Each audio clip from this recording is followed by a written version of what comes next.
સ્વરાજની ચૂંટણીઓમાં ટિકિટો વહેંચાયા નહીં વેચાયા એવા આરોપ ઠેર ઠેર લાગ્યા.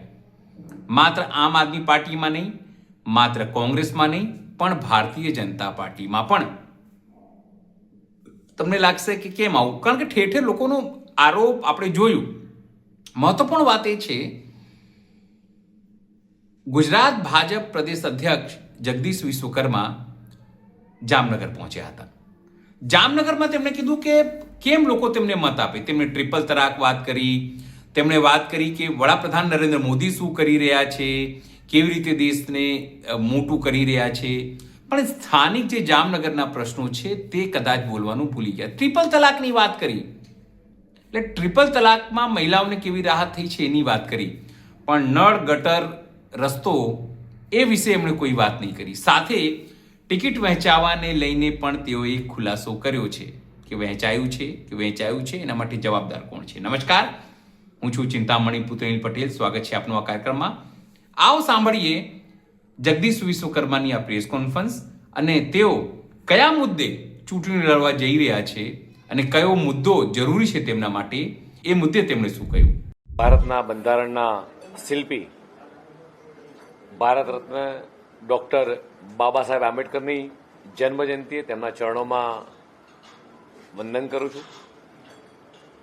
આદરણીય પ્રધાનમંત્રી માનનીય નરેન્દ્ર મોદીજી તાજેતરમાં જ નારી વંદના અધિનિયમ અંગે જે મહત્વપૂર્ણ સંદેશ આપ્યો છે, માનનીય પ્રધાનમંત્રીના નેતૃત્વમાં વર્ષ 2023માં સંસદ અને બંને ગૃહોએ નારી શક્તિ વંદન અધિનિયમ પસાર કરીને દેશની લોકશાહીના ઇતિહાસમાં સુવર્ણ અને ક્રાંતિકારી કદમ એ ઉઠાવ્યું છે. દેશની નારી શક્તિ પ્રત્યેની આપણી સામૂહિક પ્રતિબદ્ધતાને તેમણે વિશ્વ સમક્ષ ઉજાગર કરી છે. આપણે સૌ મિત્રો જાણીએ છીએ કે આ અધિનિયમ અંતર્ગત લોકસભા અને રાજ્યોની વિધાનસભાઓમાં મહિલાઓ માટે 33% એટલે કે 1/3 બેઠકો અનામત રાખવાની ઐતિહાસિક જોગવાઈ કરવામાં આવી છે. આ માત્ર એક આંકડાકીય અનામત નથી, પરંતુ મહિલાઓને લોકસભા વિધાનસભાઓની અંદર યોગ્ય પ્રતિનિધિત્વ મળી રહે, તેમણે રાષ્ટ્રપતિના નીતિ નિર્ધારણમાં સીધી અને સક્રિય ભાગીદારી આપવાનો એક મજબૂત પાયો એક કેન્દ્ર સરકારે મિત્રો નાખ્યો છે.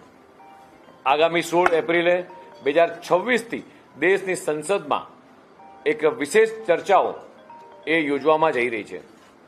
ભારતની લોકશાહીને વધુ સંતુલિત અને સર્વસમાવેશી બનાવવા માટે આ બેઠક ખૂબ મહત્વની એ રહેવાની છે.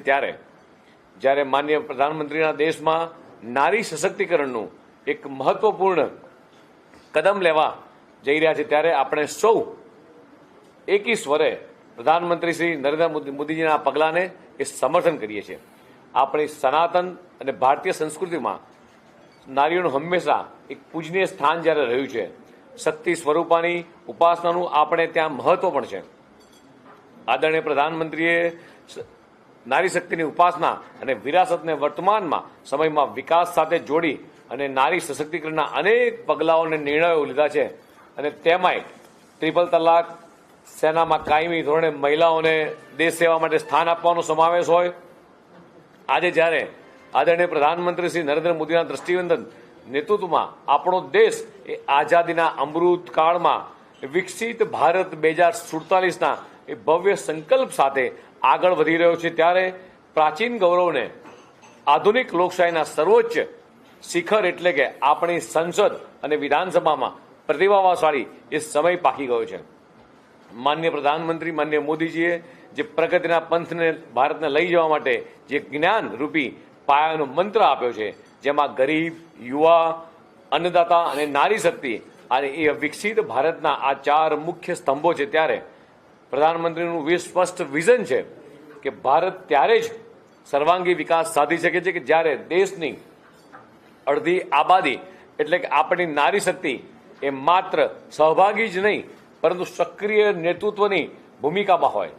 આપણા માટે આ ઘણા ગૌરવની બાબત છે કે માનનીય પ્રધાનમંત્રી મોદીજીના માર્ગદર્શન હેઠળ ભારતની દીકરીઓ અંતરિક્ષથી લઈ અને ખેલકૂદ સુધી અને સશસ્ત્ર દળોથી લઈ અને સ્ટાર્ટઅપ સુધીની એક ક્ષેત્રમાં પોતાની ક્ષમતા જ્યારે પુરવાર કરી રહી છે, ત્યારે ડ્રોન દીદી હોય, લખપતિ દીદી હોય કે ઉજ્જવલા યોજના જેવી યોજનાઓને દેશની કરોડો કરોડો બહેનોને એ આર્થિક સ્વતંત્રતા અને ગૌરવવંતું જીવન આપ્યું છે. ગુજરાતીઓ હંમેશા મહત્વાકાંક્ષી નીતિઓ અને નારી સશક્તિકરણનું એ પ્રેરણાસ્ત્રોત જ્યારે રહ્યું છે. આપણા રાજ્યમાં પશુપાલન, ડેરી ક્ષેત્રે એ થયેલી ક્રાંતિની સફળતામાં એ ગુજરાતની પરિશ્રમ બહેનોનું એ મહત્વ સિંહફાળો રહ્યો છે.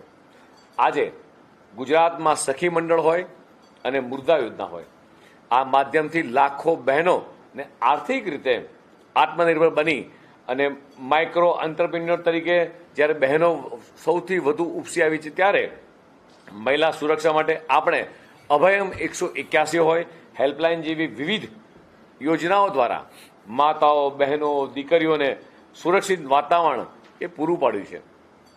શિક્ષણ ક્ષેત્રે નમો લક્ષ્મી અને વિજ્ઞાન પ્રવાહની દીકરીઓ માટે નમો સરસ્વતી જેવી નવતર યોજનાઓ એ આપણે ભવિષ્યની મહિલાના લીડર્સને મિત્રો તૈયાર કરી રહ્યા છીએ. ગુજરાતની નારી આજે આર્થિક અને સામાજિક રીતે સશક્ત બની અને રાજ્યના વિકાસમાં પોતાનું અમૂલ્ય યોગદાન જ્યારે આપી રહી છે.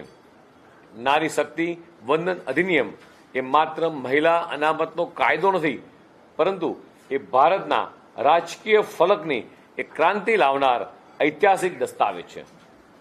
જ્યારે મહિલાઓ નીતિ નિર્ધારિત અને પ્રક્રિયામાં નિર્ણાયક ભૂમિકા ભજવશે, ત્યારે જ આ શાસન વધુ સંવેદનશીલતા, પારદર્શિતા સાથે સંતુલનમાં આવશે. આ દેશની નારી શક્તિ માટેની સિદ્ધિની વાત છે, ત્યારે 140 કરોડ ભારતીયો માટે આ ગૌરવની એક સિદ્ધિ પણ છે અને એક ક્ષણ પણ છે. 2023માં તમામ પક્ષો દ્વારા સાંસદના નારી શક્તિ વંદન અધિનિયમ કાયદાને સમર્થન આપવા માટે સંસદમાં જ્યારે ભેગા થયા હતા, ત્યારે એક અસ્મરણીય ક્ષણ હતી. તેવી જ રીતે 16મી એપ્રિલથી યોજાનારા સંસદના આ વિશેષ સત્રની અંદર એ દેશની એકતા જોવા મળશે એવો સૌને મિત્રો વિશ્વાસ છે. આપણા લોકશાહીની મહાન પરંપરા વધુ એક ઐતિહાસિક પરિવર્તનની આ ક્ષણના આપણે સૌ મિત્રો એ સાક્ષી બનવા અને અવસર બનવા જ્યારે આગળ વધીએ છીએ, ત્યારે આ અવસરને આપણે સૌ વધાવી લઈએ.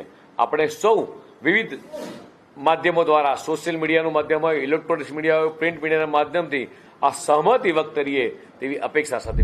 જગદીશ વિશ્વકર્માની વાત સાંભળીને આપને શું લાગે છે, જરૂરથી અમારા કોમેન્ટ બોક્સમાં કોમેન્ટ કરજો. એ સિવાય અમારી યુટ્યુબ ચેનલ લાઈક કરો, સબસ્ક્રાઇબ કરો, બેલ આઇકન દબાવો. સાથે અમારી વેબસાઇટ છે www.gujaratplus.in, ત્યાં પણ જઈને તમે વધુ અપડેટ થઈ શકો છો. અત્યારે માટે બસ આટલું જ. નમસ્કાર.